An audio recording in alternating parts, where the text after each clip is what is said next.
Well, Dan Frio here, and we're going to talk today the new grant programs that are coming out to help assist new home buyers when they're navigating home ownership in 2025. So if you were out there navigating home buying last year, there was a bunch of programs available to you for down payment assistance. They were 10 grand, 15 grand here and there, and so forth.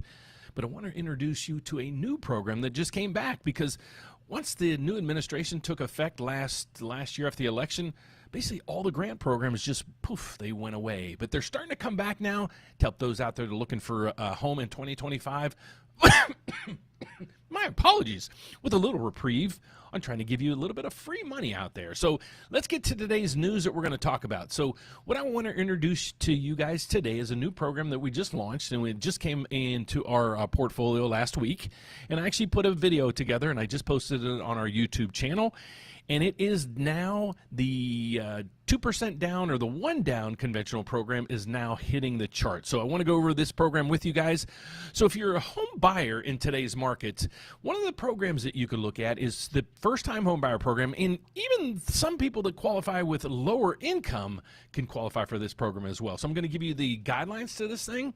I'm also going to give you the website so you can go and check your income, and also in an area where you can check your credit to make sure you're kind of qualified before you go to our application system. So let's dive into it. So what's happening right now is there's a new grant program that came in, and why we only kind of choose a handful of these things that come in is because a lot of them are just terrible. Okay, so what will happen in most down payment assistance programs, they're going to either increase the rates for you, or they're going to charge you a bunch of fees. What we look for our clients is we try to find you the cheapest way to get this money to you. Some is absolutely free. Some might require payback. Some might even have higher rates. But this program right here gives you basically everything. It's going to give you free money. You don't have to pay it back, and the interest rates are the same as if you took out this program or not. So let's get into the new program I want to offer to you guys today. It is the 3% down program, where the lender is going to give you 2 of that 3% up to $7,000. So the first thing I want to let you guys know is how to qualify, but a little bit first about me and what I do. My name is Dan Frio. I'm a federally licensed mortgage loan officer. I work at a federal bank, and I'm licensed in all 50 states as well as Puerto Rico. We're also a really large mortgage brokerage, okay? So one of our investors came up with this program that we want to offer to you guys to assist you in navigating home ownership in 2025. So this program just was launched last week, so let's get over to it. The first and most important thing about this is right through here. You're going to need to go to this mapping system and figure out, is your income too much to qualify? Too much? Well, most of the time it's like not enough to qualify because your debt ratios are too high. But this program, it's only eligible for the 80% of the area median income or lower. So you're going to have to go into this. You're going to plug in your address. But first off, let's get over to the guidelines to see if you qualify, because before you go here and before you go out there and check your credit scores, I want you to make sure you qualify for this program. So without further ado, let's get to the qualifications. So let me pull up the guidelines that we have here for this. There's not a lot of them. Basically, it's going to be, you don't have to be a first-time home buyer with this either. You have to have a 620 credit score or higher, preferably higher out there, and you can't make more than 80% of the area median income in your area. So let's highlight the qualifications, and then I'm going to give you all the tools you need to do this on your own. So if you guys, as you guys are coming on board, if you would do me a huge favor, if you can hear me okay, give me a thumbs up. If you can see me okay, give me a thumbs up, or at least comments. Let me know how the feed looks today. But we do have somebody here from Lakeland, Florida. So we have Kevin here from Lakeland, Florida. Thanks, Kevin, for reaching out. Hopefully I can provide you with some information today that you might be able to use. So, folks, let's get to it. We want to go over the conventional 1 down program that we just launched. Okay, for first-time home buyers, here's what you usually qualify with. There is a program with Fannie Mae and Freddie Mac. It doesn't matter if you know who each one of those entities are, but just so you know, when you're going to any bank or lender, Most of us are going to use that system, Fannie Mae or Freddie Mac, to get your loan approved, probably 90% of the time. So that's what's going to happen. So you need to understand who Fannie Mae and Freddie Mac is, because you're going to go to some mapping systems that's going to say Fannie Mae and Freddie Mac. So the first thing you need to know is who they are. They're the consents. They're those things that you're starting to hear more and more about on the news about, should they go into conservatorship or should they go public. So right now, Fannie and Freddie, they're two entities that basically fund probably 80% of the housing business. They're a government entity at this point because of what happened in 2008 to 2010. But now they're thinking, okay, can we push off these entities to go basically to the public level, meaning go public again? You can, as an investor, you can buy shares in it. But the government's saying right now, we're going to just hold on that, because when the Fannie and Freddie were independent, there's a lot of fraud. There's a lot of things there that helped create that crash in 2008. We don't want that happening again. So Fannie Mae and Freddie Mac, we have to use their systems to get you approved. Almost every bank does and every lender does. So that's the first piece of this. Who is Fannie Mae and Freddie Mac? If you're a little confused, just Google them. Okay, but here's the guidelines that you have to focus in on, and there's not that much here. So many of these are, you have to be a first-time home buyer. You have to be this. This one is you don't have to be. The one thing you have to do is you have to be under the area, 80% of the area median income. So let's break down this program. But the benefits for this is, or to you, if you're a first-time home buyer or multiple buyer, or you have, this is going to be your primary home, is what I meant by that, you might qualify for this program. So the guidelines are this. What this is a lender-paid down payment assistance program that's going to give you 2 of the 3% you need when you're going to purchase your first home. Here's what it is. The lender is going to cover 2% up to $7,000, and it's going to be under the 3% down program. Okay, so what programs are those? They're called Home Ready and Home Possible. Make sure you look those up just so you understand what the guidelines are and, a little bit about these. So let me drive into, this is really the only requirements you need to qualify for this thing. Borrower must have an income of 80% or less of the area median income. First-time home buyer or repeat buyer, there's a thumbs up right there. But the thing this time what this is it has to be your primary residency. It cannot be a second home, and it cannot be a 2-unit, 3-unit, or 4-unit. It has to be a single family entity. So it could be just a regular house, a PUD, a townhouse, maybe a condo that would fit into this program. It has to be a single family home, and you have to be going to live there. So that's the biggest piece of that equation. Now, the next thing you're going to have to do is check the AMI eligibility. So you're going to go to a mapping system, and I'll give you the links, make it as simple as I can here. I'm going to give you the links to show you how to do that. So let's go dive into that right now. Let's dive in. We're going to go over to here. And what you're going to do is the link down below in the description. It's going to give you right to here. It's going to give you the Freddie Mac, basically the income calculator. So what you're going to do in this is you're going to put in your address. I'm just going to make up something. So if it matches something, we're going to kudos here. But let's go 258 something. All right, it has to be in the U.S., so we're going to go 25801 Beckley, West Virginia. Hey, I'm from Beckley, or I'm from West Virginia, not Beckley. I know where that is. So we go there, and if you live in Beckley, Illinois, your income for 80% of the median area income would be $60,000. So that's the guideline. So now let's go over, let's see if you're in another area. Let's just go down, because a lot of people are going to say 60 grand, that's not too much. Well, let's see if we can find a house in another area that might be a little bit more, we don't want to go Beckley. Let's go to 123 Charles Street. Let's see if that finds up. Why is everything in Beckley, Illinois, West Virginia? But let's go to 813 Steeplechase. I know that's not going to be in Tennessee or Kentucky. Let's go to Virginia. Let's go to this one in Virginia. 813 Steeplechase Loan in Suffolk, Virginia. If you go down through there, 80% of the median area income there is $85,200. So you can see how it adjusts based on where you live. If you look at this in California or maybe New York, some of the higher income areas, you're going to see where that number goes up as well. So hopefully you can pass step number 1. If you don't pass this, unfortunately, you don't qualify. You can still reach out to us to see if you qualify for any other program, but you have to fit this to basically move over to the next part of the guidelines. Okay, so now the next part of the guidelines is through here. So we checked off on that. How do you qualify? The key benefits of this, we won't go there just yet because I want to make sure you qualify. Let's go down through here. Program guidelines and parameters. If you go through here, loan type, it's going to be on a 30-year fixed loan. Occupancy, it has to be your primary residence. It cannot be, no lender DPA, cannot be a second home.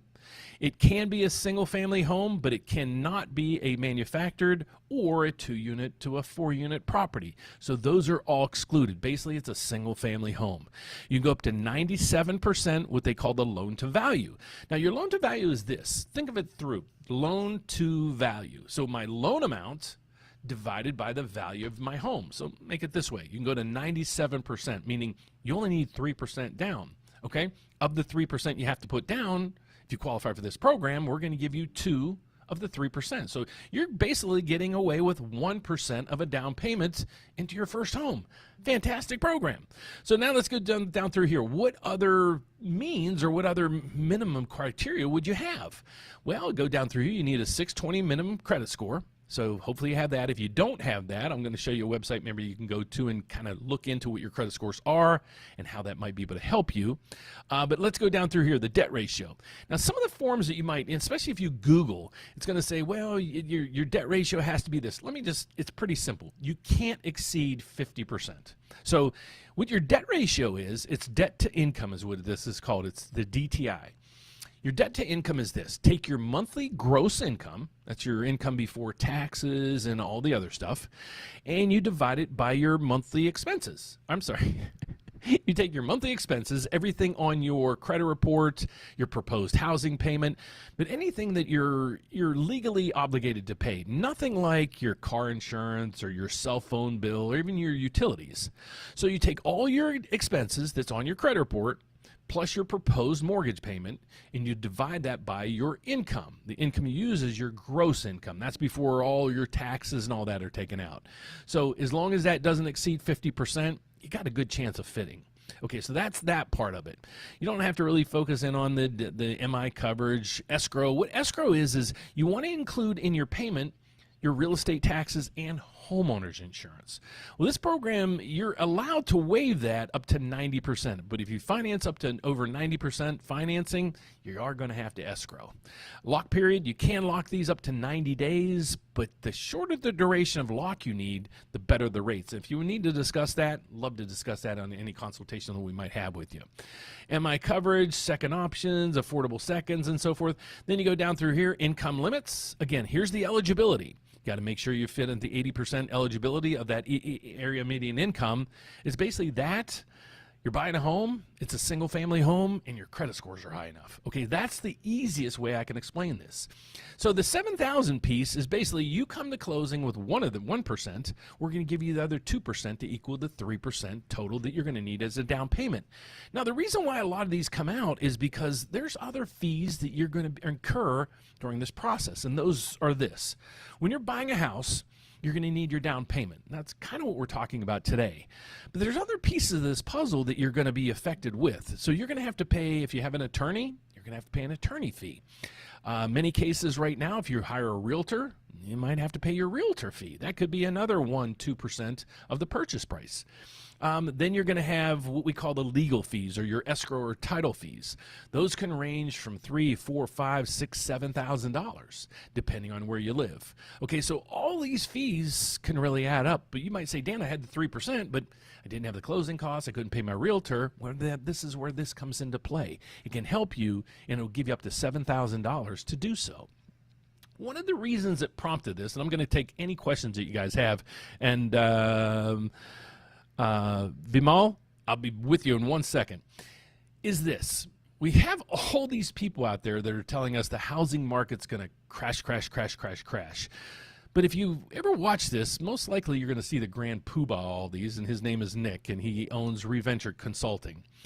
He just came out recently, and I scratched my head on this one, because every day he's telling us, like, yesterday, the day before, this is the second stage of the housing crash. And the reason why I'm bringing this up, folks, is you have to really dive into the details behind this. Because if you watch this video of his, and he gets 300, 400, 500,000 views a day, We put out a video the other day, and it looks like this. And I didn't realize he has another separate channel that actually dives into the prices of homes.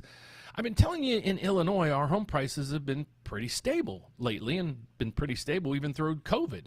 But Nick came back in a couple of years, or about a year ago, and said, no, Chicago's going to crash. It's going to crash over 10% or more, maybe even worse in 2008. But now he comes up with a video last week saying, oh, Illinois is doing really fine. So I'm scratching my head saying, okay, he just came out with a video today saying, well, New York's going to do very well as well. So now he's finally giving us this, he's provided us this data for this long length of time, saying you're an idiot if you buy, and giving you all this data saying the housing market's going to crash, crash, crash. Then you had all these wannabe clones of his doing the same thing. But now he's actually coming in. If you check a secondary channel he has, he's actually being truthful on that secondary channel. But if you go to the first one, be careful there, because it's still crash, crash, crash, crash, crash. And what's this one? Newsweek reports big investor crash in U.S. housing market, 60% drops. Folks, the housing market even during 2008 didn't crash over 60%. Only one area did, and that was Vegas. So if you look at this, you consistently see crash, crash, crash, crash, crash. So I wanted to kind of take a dive into this as well for a lot of people that are out there saying, what you're going to hear is this: where's all the wannabes? There's Nick, but there's also wannabes out there that want to be him. Now the thing that they have going for them is the housing market is going to be really bad because of, here it is, regrets. People have regrets. Now, this is coming up a lot on the videos or the calls I get from people. They're coming up with, like, this guy up here I don't even know what he does. He's been telling us the housing market's going to crash worse than 2008 for 4 or 5 years now. Now it's homebuyer regrets. So what are those regrets? Well, I did a research of this, and the biggest regrets are these. I just want you guys to understand, if you're getting into your first house, you're trying to use this program, you're going to watch a lot of contrarian videos. I also try to provide on my channel where you guys can go to find out the data, the real data in your neighborhood, because all these people are telling you the market's going to crash. Many of these people, they experience difficulties in their lives. Now it's difficult. They're trying to spread that and tell you that you should pattern off of them. Do you want to? Because a lot of these people told you to sell stocks last year and put all your money in basically CDs, and they've been telling you for years and years now to rent. So now, why are people regretting these things? Well, I don't want you to regret things. So I want to really focus in on the things that people regret, because now I'm having people that watch my videos, and obviously these people are getting, tons of hits. Look at this one over here. He's got 54,000 views. He posted this just a week ago. It's complete garbage. Okay, so you go through here, and they've been telling you this and this, and now Nick's starting to change his tune, so you'll probably see all these wannabes starting to change their tune as well. But here's what you're seeing now. Buyer remorse, buyer regrets, you should never buy a home. Well, what are those regrets? Well, here they are. The biggest ones are overspending. Well, a lot of people bought sight unseen. Back during COVID, they would spend an extra $50,000, $100,000 to buy these homes. And now they're finding out that over exuberance didn't really help me. I still have the highest price home in the area because prices have gone down from there. Well, a lot of people way overpaid in the specific areas, or like Austin and those areas where everybody migrated, that had a remote job that could, migrate. The next thing is purchasing a property that requires too much maintenance. Well, what is the maintenance? Well, when you're getting into a house from renting, what are the things you probably won't have? Well, I try to explain this to people as well. You're going to have cable bill. You might have that now. You might have a water bill. You're going to have electric. You're going to have gas. You're going to have sewage. You're going to have garbage. You're going to have all these other costs involved. Well, that's where you really need to dive in and understand home ownership. It's not for everybody. There is other costs involved when you're buying that house. And then the other one here is did not adequately consider future needs. So it looks like these people really weren't prepared, or they just kind of jumped in, or maybe they jumped off the mountain without that parachute. So now they're looking back saying, I overspent, I purchased too much, my maintenance bills on this thing are crazy, never realized that, and maybe this isn't going to fit me for the long term. Well, if I had all those regrets, I would be considering that too. But what regrets there did they really do that was out of whack, that they particularly shouldn't have done? Well, that's what I'm trying to help you guys with. So I always say, we had a client the other day that got approved. We got a contract in, we got it approved, and our approval doesn't require an appraisal. But did I run out to the consumer and say, great, no appraisal, don't do an appraisal? Because no, I said out there, you don't have to do an appraisal if you don't want to. There is a cost. It's probably about $550.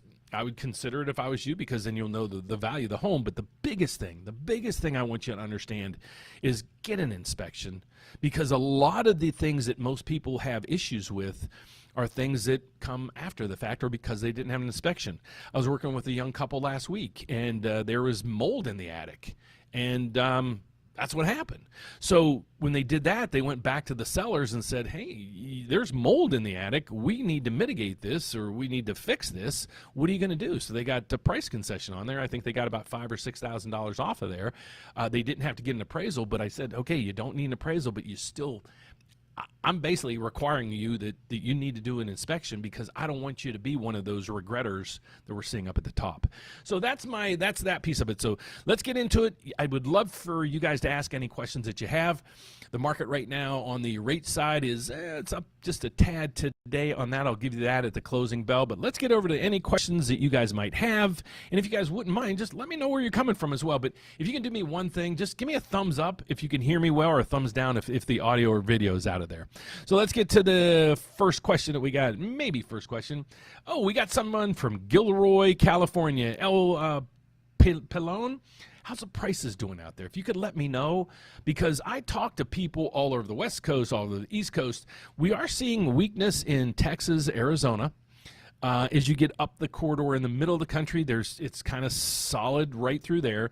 We do have even areas in California that aren't doing too bad. Some areas are depleting.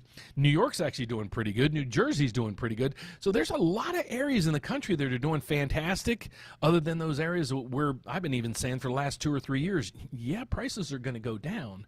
So I'll just say LP, where are you living and what are you seeing in prices out there? Next one is self-employed people get screwed by that rule. When you have business credit cards paid by the business, no, not necessarily. If you're working with a correct loan officer, here's what we can do.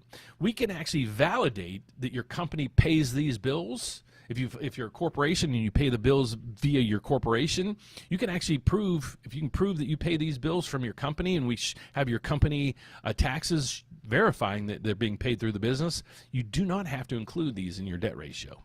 Okay, so that's this is some of the misnomers that a lot of people have. So anybody that doesn't know, if you're self-employed, why a lot of people are self-employed and they file that way is you can get a lot of write-offs. But the problem is, we do a lot of, believe it or not, we do get a lot of applications from truck drivers, okay? They might report on their tax returns they brought in $300,000, $400,000, $500,000 in income. But then if you break it down, you take out all their costs, their tolls, their gasoline, their parking, their lodging. It can condense their income to maybe they only made $80,000. All the other stuff was expenses. However, if you're paying if you're a corporation and you're paying all those bills through your business, well, you can actually add that, you're basically getting hit twice if we count that against you on your credit and count it against you in your taxes. That's why you need to make sure you're working with somebody who really knows what they're doing. So thanks, and I'd love to if you could reach out to me, I'd love to work with you if you're out trying to navigate in this environment. Plus, if you own more than 20% of any business debt, counts against you. Yep. It has to be on your credit report. Okay, and so but if you have a question, if you're self-employed, that's where it really gets tricky, and you have to work with somebody who knows what they're doing, because there's a lot of things like you can add back depreciation. I see a lot of people get tax returns, and I've had loan officers work for me. They get the tax returns, take it and divide it by 12, and they're like, here's the income, and I'm like, why is it so off from what I did? So I said, did you have back depreciation? No. Did you do this? No. Did you do that? No. Well, that's why it didn't work. So if you really want to work with somebody who knows how to work with self-employed people, I'd love to work with you. And then if we can't get you to qualify as a full doc, we have a whole arrangement of products for no docs, basically from bank statements to actually a no doc program to if you're buying rental properties, we can just qualify on the lease income of that property only. So thanks for reaching out. Love to help you if you're trying to navigate the market anytime soon. Freedom is not free. I'm going to have to agree with you 1 gazillion% for that. And I hope you can reach out to a lot of people that's doing all this havoc all over the country saying, we need to protect those that are protecting us. I'll leave it at that. November 2024, I got an investment property, 30-year term, 7.3, wondering if the rates have dropped or hiked. You're probably right good. You're probably good in that area right now. This is where we're seeing rates. So if you have an investment property, you're probably about 0.5% higher than that. So you'd be right about where you are right now. So I would stay with that. We got a new bank that we're setting up right now that has fantastic adjustable rates. So I'm not against adjustable rate mortgages in this environment. Maybe that's a video that we can talk about at some other time. They're nothing like they used to be. They are a secure loan. You have to put money down. These aren't those no doc, no things, nothing down, teaser rates and everything. These are the same programs and guidelines as all the others that you would qualify for, but it gives you an adjustable rate. Many of them are tied to the SOFR now, SOFR. Check out that. It's a solid rate as well. But even the underwriting guidelines with this is much better than where we were in the past. So that's what we're seeing right there. So Elle, are you still with us, bud? If you are, I'd love to know where you are. If you guys are out there and you could just give me where you're located and just give me either a thumbs up if your market is, the values are going up, or give me a thumbs down if it's going down, or just give me some other something if you see the market really crashing behind you. So let's dive in just a little bit, because these videos drive me absolutely crazy. Okay, so it's worse all over the world, and it's gonna be Maxidus, Exodus, and it's gonna be worse in 2000, the Great Crash and all that. I don't think half these guys were probably alive during the Great Crash. Let's go over to one last thing, and here's what I want to show you. They just came in and said Nick came back last year and said Illinois is going to crash. It's going down at least 10% or more. And then I had some people on my show about 1.5 years ago. They were in the foreclosures, and they're like, Illinois' foreclosure rates are crazy. Your values are going to crash. So I went in here and I said, okay, what are we looking at? And again, Nick last year, just so for the record, Nick last year came back and said the housing market in Chicago would be down 10%. I'll scroll down here and show this to you. 10%. If you watch it, there was a mass exodus from Illinois, and he's saying Illinois is going to be terrible. Well, he said it's going to be down 10%. Well, if you go up here, now he's saying it's going to be up. What is it, Nick? How's your research doing for you, bud? So he's now saying it's going to be up 5%. Well, let's get over and see really what these are. And this is why I'm saying you have to do your own homework. Don't watch me. Don't watch these guys and what's going on with your values. Reach out to a realtor in your area. I got nothing against realtors, because they should know these things. And most of these people you watch on these, they're realtors. They're realtors. So how do they, whatever. Let's get over to it.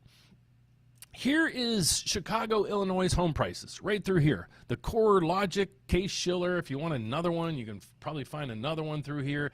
The values are going up. Okay, so what I want to show you guys is over the last, what did I do? I did a projection over the last year, I think it was. We had home prices in Illinois.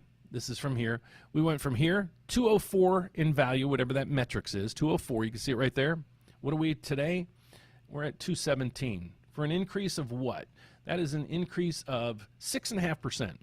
So Nick said last year house prices would be down at least 10%. Well, we were up 6.5. So now he's 16.5% off. Okay. Well, what's it supposed to do this year? I don't know, but it's probably supposed to be up 5 or 6%. So now is he finally he's starting to play catch up? Well, is he going to do all this with all those states in the country other than the 5 or 6 that are really crashing? I hope so. But then let's go over to here. Let's look at a 5-year chart. Now we're going to go back to right at COVID. How much are prices up from there? This is where a lot of people miss the boat. Okay, so here's where they are. And this can't be sustained. This is like the China tariffs that we have. We know that this can't be sustained. But let's look at Chicago. I've lived here for 36 years. We've never really seen prices do this. If you go back to the max, look at home prices. Look, it basically, it's steady. We hit that bubble. You know, we crashed hard in 2008. And then from there, we went all the way up to here. So there's really, it's from 2012 on up, you really didn't lose. But let's just go over in the last 5 years and look at the numbers. Over the last 5 years, we went from a matrix of 146 to that same number of 217 for a difference of what? Our home prices are up 48% in the last 5 years. Can it be sustained? I've been saying this for a long time, and people are like, nope, it's crashing. Nope, it's crashing. Well, it didn't crash, and it hasn't crashed. And now you're buying into the market 5 years later that's up 50%. I feel for you guys, because all these guys have been telling you all this bullshit about how the world's crashing. Yeah, they are crashing in certain areas, but not everywhere. And they do it to extremes, and they're suckering a lot of people, because look at these views. They get probably 200,000, 300,000, 400,000 views on every video they get. So I'll leave it at that, because this is the reason why I do a lot of these videos, is to debunk these guys. Because what happens a lot of times is you'll watch these videos and then you'll freak out. And then you're like, should I buy? Should I not buy? This guy's saying it's going to drop by 150%. You know, reach out to your realtors, folks. The first thing I'd ask you to do is just sit down, take a deep breath, and say, do I want to buy or do I want to rent? There's nothing wrong with either way, you know. But if you're in a position to, okay, I would like to buy. I see home prices like in my area. My house is up 50% in the last 5 years. Kudos, okay? But are you missing out on it? Don't think of it that way, because home prices, they normally, you know, in history, 4 or 5% appreciation a year. And so when you start seeing these areas that are dropping big, well, a lot of people migrated to those areas, and they have these concerns, the mistakes. They overspent. They didn't realize how much they were spending. They didn't realize the area that they were moving to, how expensive that area was, and they got regrets. Don't have regrets, folks. I'm here just to help you navigate if you decide at some point you'd love to navigate and just kick the tires to see if home ownership is for you. I'd love to be able to help you, you know, go down that path just to see. Here's what I would suggest you do. And I'll answer any other questions that you guys have. Would love to do that. Sit back and just say, analyze your financials. Can you afford to buy that first house? That's number one. You have to do a budget. Okay. The next thing is, what's your credit look like? Go in, and do you have a ton of credit? Go to creditscoresandmore.com. Here's a website I created to help you guys out. Go down through here. If you don't have this free system, I think this is Credit Karma or Credit Sesame, one of these. If you don't have it, sign up for it. Don't sign up for anything else, any of the bells and whistles or anything. The free service is plenty enough from what you need. But really what I'm trying to help people do is find out their real true credit score. So your true credit scores is called your FICO score, okay? You have to know your credit scores, you know, when you kind of navigate this process. If you want to find out what yours are, you just go here. You're going to find true credit scores. You're going to click that, and that'll launch you over to your FICO credit scores, or it should. Let's see, make sure it does. Your FICO credit score is the score all lenders use to get you approved for a loan. I don't care if it's a car loan, a credit card, or mortgages. Nobody uses those free credit score systems. So you need to make sure you got your FICO score, and you can do that right through here, and you use this. You get a discount, and I think I might make $1. But you can check that out for your first month. You can get $75 off or 75% off. But this is the reason why I do these videos, so you guys understand and how to navigate this environment. So now you got your credit scores. Now what do you do? Okay, so now you reach out to us. You schedule that consultation. You can do that right up through here. Go to the rateupdate.com. Here's a whole bunch of tools up here for you to use. There's mortgage calculators, and there's ones that we even use when I do my live events. They're right in here. There's resources down through here. I put my podcast that I do every day here. This video is right, this specific one we're talking about today, the 1% down program.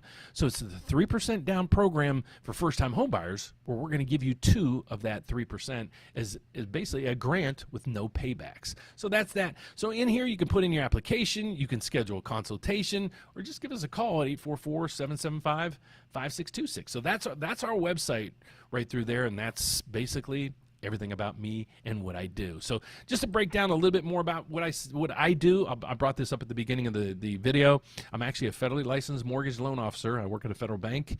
We're also a large mortgage brokerage, and I can offer you, we have a slogan, one application, one credit pool. We're going to shop your loan to over 30 different lenders, and that's how we do it. We pool your credit. I'm licensed in all 50 states as well as Puerto Rico. It doesn't matter where you live, and we're a large federal bank and a large brokerage. So let's get to some more of those questions that you guys have for me down there. So Freedom, what else do you got? I think, can my minors under age 18 and myself get an investment mortgage together? My two minors will have about 50% ownership, and I have a 50% ownership. You know, that's a great question. Let me look it up. Can minors qualify for a mortgage? I don't think they can. I'm going to chat this one.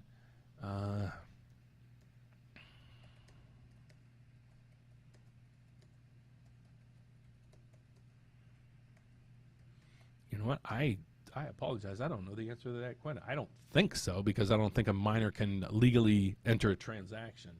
Yeah, that's right. Minors cannot. They cannot, because they cannot legally be bound to a contract. So that is, I think that it might be federal law possibly. So no, but if Freedom, if you need some help navigating this, reach out to me. I'd love to help in any way. Maybe that's one of those ones where we can use their income like on a bank statement program or something like that. So that's a perfect example on some of the programs I'm going to help you with. M2 increases. Cash value drop equal asset. So, okay, Freedom, great question. So what Freedom's saying is M2 increases. M2 is our money supply. So let's go over to this. I actually looked this up today, or the other day, M2 money supply, Fred. So this is how much money is in circulation. And you might look at this and say, what? So what happened during this time is, well, they just created money, and that's how they were giving it away. So this is where, when I was monitoring this, I'm like, folks, this is going to add so much inflation to our whole economy. It's going to be crazy. I've even had a young lady 3 years ago, and she's huge on YouTube, and I won't say her name out. She actually pulled my video right after I did it with her. I think she was my first live event I ever had with somebody, and I was explaining to her all this, and she was like, she thought it was crazy. So she just pulled down my video, and then within 6 months or a year, everything I predicted kind of hit place. So what we saw, here's what I usually follow. So this is the M2 money supply. How much money is in circulation? Here's what I watch. I love watch. So Freedom, if you like watching this, look up disposable income chart. This is our how much money you and I have left over each month after we pay all our bills. Well, if you go here, this is what you're going to see. And you're going to see an anomaly here that I've been bringing up for years. Look at this right here. Well, here, let me move me down. You see that right through here? This is the disposable income chart. This is how much money people have in their pocket after each month after they pay their bills. So you go all the way back to the 60s when I was born, and everybody saved money. That was the goal. You know, you moved here for a better life. You worked hard. You did what you had to do. You saved money, tried to pass that along to your kids and everything. And all of a sudden, holy shit, what happened here? Income just skyrocketed. Well, let's break that down. So what happened in the latter part of 2019 to the latter part of 2021? COVID hit during this time. Okay, so how did people get so much money? This is how much real disposable income people have in their bank accounts. How did it go from here to here in COVID?